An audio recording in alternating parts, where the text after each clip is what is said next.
Hey there, dancers, and welcome back.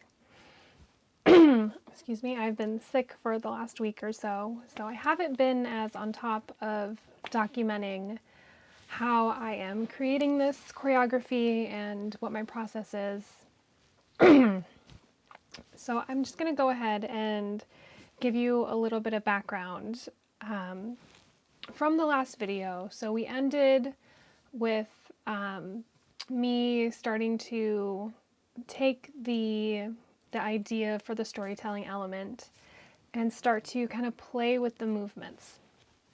Now, because I am in my mind specifically choreographing for a group of people that I know who I'm currently working with, it makes it easier for me to know what everyone's limitations are going to be in terms of our movement toolbox. With veil, what I notice ends up happening a lot of the time in any choreography is that you want to get more airflow going so that the veil is airborne, which means a lot of fast movements, maybe a lot of spinning. Just spinning, spinning, spinning tends to kind of take over, and not so much the belly dance aspect of it. So I always want to have a good medium between showcasing veil work and then also showcasing the belly dance foundation of movements that are happening underneath and kind of just building them one on top of the other. So a lot of our students that I'm choreographing for are newer students. This is their first year with me. Other students, I've had them for longer. They have a larger catalog of movements that they are able to do. However, it doesn't matter which class, whether it's level 1 or level 2 that they've been taking, been showing up for, because everyone has been showing up every week. It's been so amazing to have that community and everyone kind of growing together. Everyone does have their own physical limitations, previous injuries. I myself have a limitation with my shoulder that I remind everyone, don't follow me all the time. You do you. But I really wanted to keep that in mind when creating the piece because a lot of the limitations we're working with this group of people is ankle, knee, and feet related. So for this choreography, I decided to sit and choreograph, which I don't normally do. I mean, yes, I'm seeing it in my mind before I try something, but I specifically choreographed it so that I could perform it while sitting.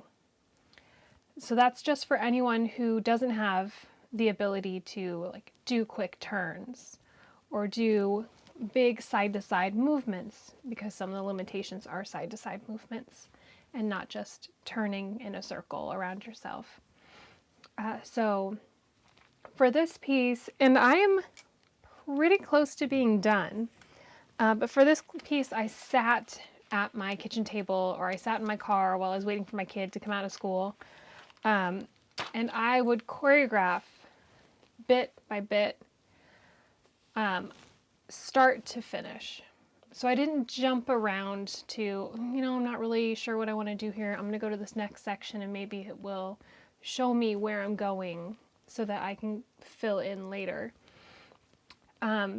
This is still technically my first draft, so it could change.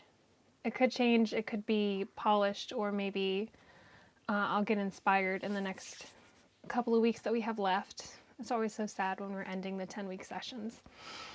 But maybe something else will make me rethink some of this, and that's okay.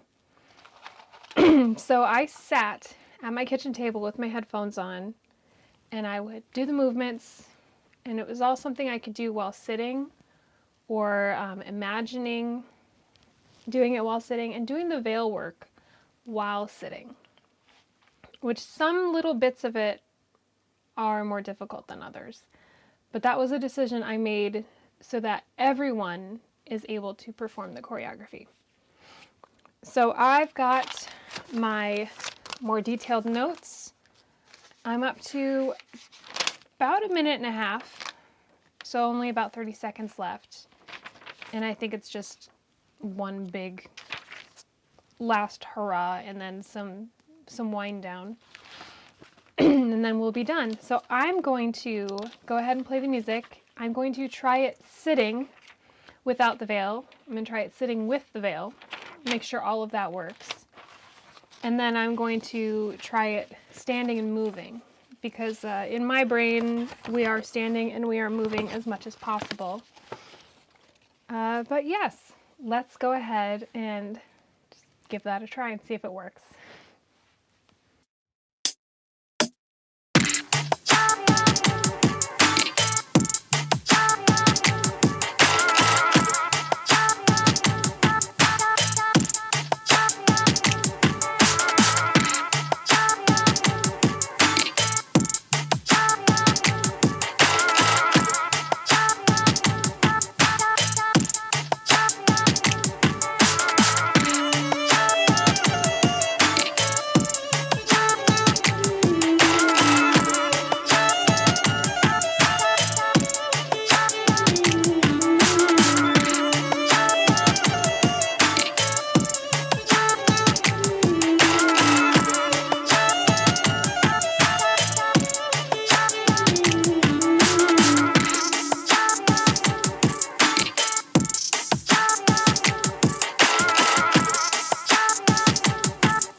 All right, so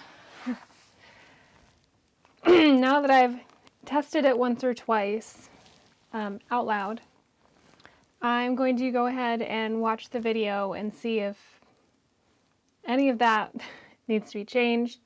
I think some of the arms need to be a bit higher with the veil, just because there was one spot at least where I was about to step on it, and we definitely don't want that. So I'm going to go ahead and review sitting with the veil and dancing standing with the veil, and I will let you know what my thoughts are. Just a moment. All right, so it seems to work okay. There was definitely a spot where I did step on the veil, but that's an easy fix. We just need to lift the lower arm up more so that we're not stepping on the veil piece that is under our feet, because the other arm is up. This arm's, I always set it at my hip just to give it a spot to be at. That's not just out somewhere.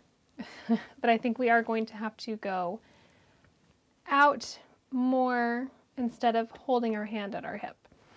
I also noticed with the sitting version that the slow turn that happens, I was just doing a head roll to make sure I knew which direction, either clockwise or counterclockwise, that I was spinning.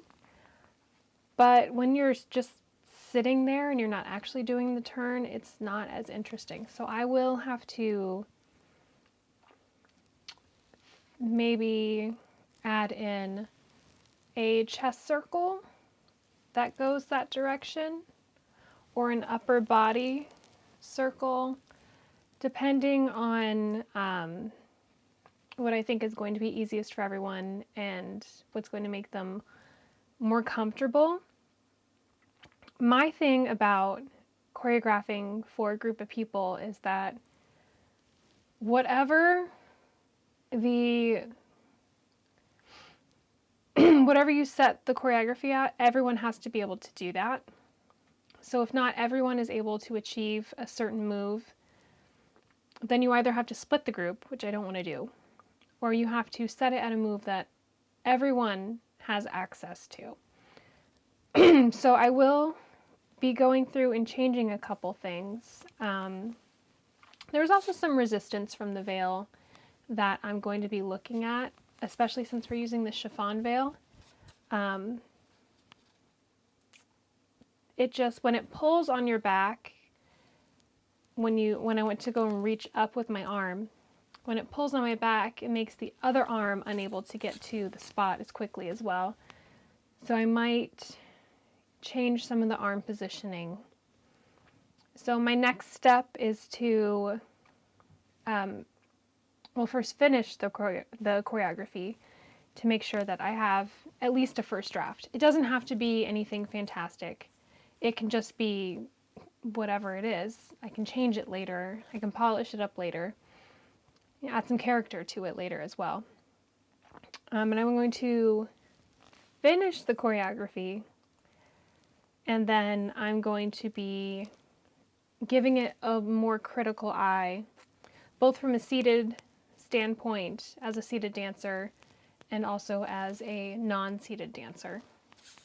So I think also seated dancers, they're not going to sit on the floor. I should probably practice this in a stool of some kind so that I still have access to the space behind me and not a flat back chair where I'm going to be hitting it with my elbow or something or get the veil caught. So that's just a couple of things that have come up while I'm testing out the choreography. So my next task is to go away and do all of that, and also continue working on the class Pinterest board so that everyone has the same visuals and we're all 100% on the same page and able to just do the storytelling and have fun as the character. So that's all for today. I will update you in a bit. See you next time.